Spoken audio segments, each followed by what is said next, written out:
Saya ingin berbagi sebuah kisah di sini. Kisah ini saya baru dapatkan sebenarnya dikirim oleh salah satu sahabat dekat saya, Abdurrahman Suhaib.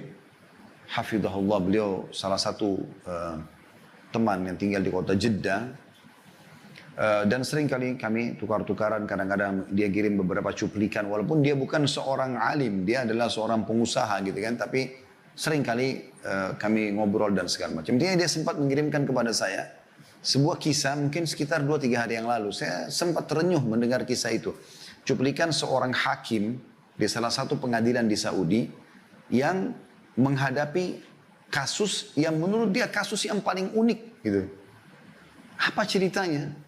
Saya waktu dikirimkan cuplikan sekitar 8 menit cuplikan itu. Ada gambar orang tua. Ada seorang ibu tua sekali sudah keriput semua mukanya. Ada juga 2 laki-laki sudah tua di kanannya. Di kanan gambar itu ya. Saya belum menangkap pesannya pada saat itu. Tapi kemudian saya dengarkan. Mungkin orang kalau tidak mendengar kisah ini. Saya juga sempat kirim ke grup teman-teman da'i. Allahu alam sempat terbaca atau tidak. Karena 8 menit biasa membuat orang jenuh untuk mendengarkan. Tapi kalau didengarkan insya Allah akan dapat poinnya di situ. Nah di situ hakimnya sendiri berbicara. Dia mengatakan salah satu yang paling unik yang saya pernah temui dalam pengadilan. Dia menjadi hakim puluhan tahun gitu. Dia bilang datang seorang yang menurut saya sudah tua. Waktu itu lebih tua daripada si hakim. Umurnya 60 tahun. Sudah sangat tua. Jenggotnya sudah putih. Datang. Ya, kemudian mendekat kepada hakim. Masuk di pengadilan. Lalu dia mengatakan saya punya keluhan hakim. Kata hakim, apa keluhanmu? Dia bilang, keluhanku aku mengeluhkan saudaraku, kakakku. Kata hakim, awalnya saya berpikir, umur 60 tahun, mau mengeluhkan kakaknya, masalah apa ini? Gitu. Sudah sangat tua gitu. Orang bertengkar mungkin antara 20 tahun sama 30 tahun, 40 tahun, mungkin masih kadang-kadang masih terjadi. Ini 60 tahun, berarti kakaknya lebih tua. Kata hakim, berapa umur kakakmu? Dia bilang 65 tahun. Apa permasalahan kalian? Kata dia, ceritanya adalah saya menjadi tentara selama 30 tahun di daerah Tabuk. Tabuk cukup jauh. Di pinggiran Madinah, di pinggiran Saudi, perbatasan. 30 tahun. Dan saya memiliki seorang ibu yang tua. Ibu ini saya titipkan atau dijaga oleh kakak saya yang 65 tahun yang sedang saya keluhkan itu. Kata hakim, lalu apa yang kau keluhkan? Kakakmu menjaga ibumu dan kau pun menjadi askar. Kata dia, iya ceritanya adalah selama 30 tahun itu saya selalu membagi gaji saya. Setengahnya saya pakai untuk kebutuhan, setengahnya saya berikan untuk kakak saya dan ibu saya. Selama 30 tahun dia bilang, saya pun kebanyakan menghabiskan waktu di wilayah sana. Sekarang saya sudah pensiun. Lalu saya datang ketemu dengan kakak saya dan ibu saya. Dan saya bilang sama kakak saya, sudah 30 tahun kamu berbakti sama ibu kita. Dan saya sekarang minta mohon kepada kamu agar memberikan kesempatan kepada saya berbakti sama ibu sebagaimana kau sudah berbakti. Saya cuma minta ibu ini pindah ke rumah saya sekarang. Lalu hakim, tiba-tiba kakak saya menangis, lalu mengatakan, demi Allah kau tidak akan pernah bisa merebut ibu dari aku. Kata si adik, saya bukan merebutnya, saya hanya sekedar mau memindahkan dia ke rumah saya dan Anda bisa ketemu sama dia setiap saat. Kau bisa ketemu sama dia setiap saat. Kata kakak saya, demi Allah kau tidak akan pernah bisa merebut ibu dari saya. Sebaliknya kau yang datang kepada saya di rumah ini. Saya tidak akan mungkin melakukan itu. Dia ulangi lagi, dia bilang, saya ulangi lagi. Kak, saya hanya memindahkan dia ke rumah saya. Supaya saya bisa merasakan kenikmatannya berbakti sama ibu. Sebagaimana engkau telah menikmatinya 30 tahun.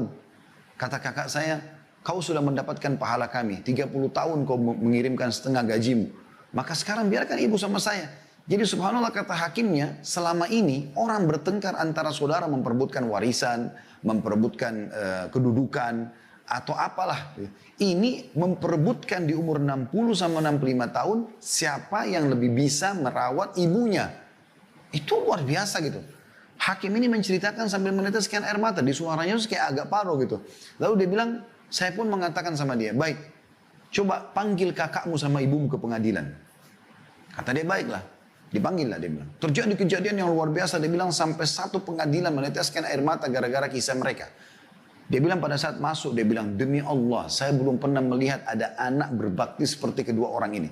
Ibunya digendong oleh keduanya, setengah tubuh ibunya dari pahanya dipegang oleh yang adik sebelah kiri dan si kakak pegang sebelah kanan. Mereka sama sekali tidak ingin ibunya menyentuhkan kakinya ke tanah. Digendong padahal ibunya masih mampu jalan. Sampai tiba di kursi. Lalu ibunya duduk tengah-tengah, si kakak duduk sebelah kanan, si adik duduk sebelah kiri. Kemudian saya mulai bertanya, ada masalah apa kalian? Ditanyalah kepada si adik, dia bilang, saya tanya kepada si adik. Adik ini tentu punya 60 tahun ya. Maka kata adiknya, saya sudah ceritakan kepada anda hakim. Kata hakimnya, saya mau dengar. Biar kakakmu juga mendengar keluhanmu. Supaya ini benar atau tidak. Saya mau dia membenarkan atau tidak. Diceritakanlah kembali ceritanya. Kemudian hakim bertanya kepada si kakak. Bagaimana menurut kamu?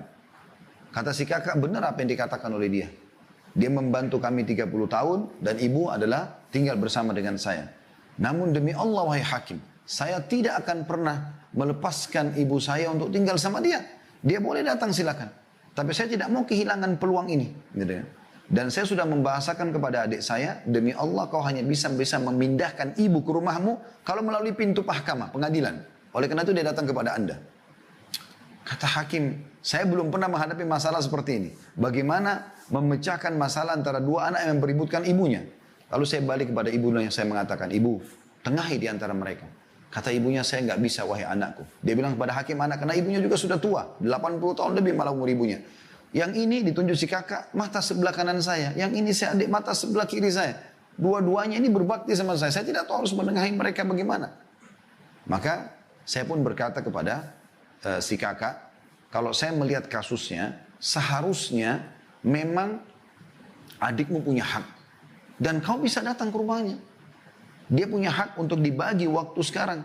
Karena si adik mengatakan, saya betul-betul hanya berharap sisa umur saya bisa berbakti kepada ibu saya. Maka setelah saya putuskan seperti itu, terjadi sebuah goncangan di pengadilan. Si kakak tiba-tiba menangis terisak-isak, lalu datang ke arah adiknya, mencium tangan adiknya, mencium lututnya adiknya, lalu memohon-mohon supaya ibunya jangan dipindahkan rumahnya. Sambil menangis, karena tangisan si kakak ini kami semua satu pengadilan nangis. Gitu. Bagaimana mereka luar biasanya mau memperebutkan ibunya. Ini si kakak cium tangan dan lutut adiknya untuk minta supaya ibunya jangan dipindahkan rumah. Kata adiknya, wahai kakak, saya hanya minta pindah. Berikan saya kesempatan berbuat baik sebagaimana kau telah buat baik sama ibu. Kau bisa datang. Setelah dia tahu, adiknya tidak mau lagi melepas kesempatan itu. Maka dia pun berkata kepada hakim, wahai hakim, saya akan menerima ini. Tapi dengan syarat satu. Dia pegang tangan adiknya, dia mengatakan, ambil janji kepada adik saya ini atas nama Allah, dia akan berbakti pada ibu saya sebagaimana saya berbakti dulu. Apa yang saya buat di rumah, bersihkan kotorannya, urus pakaian, semua ini dia tidak boleh ubah itu. Dia harus buat bahkan bisa lebih baik daripada itu.